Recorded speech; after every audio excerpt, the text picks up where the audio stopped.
Good morning everyone. Ayan, nandito naman tayo sa kusina.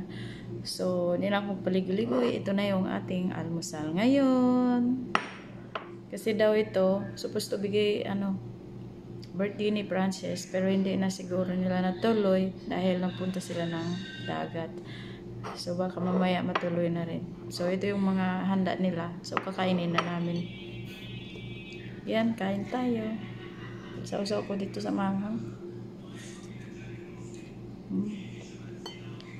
Pupunat. Hindi maiwasan, hindi makakain ng kanin. Sarap.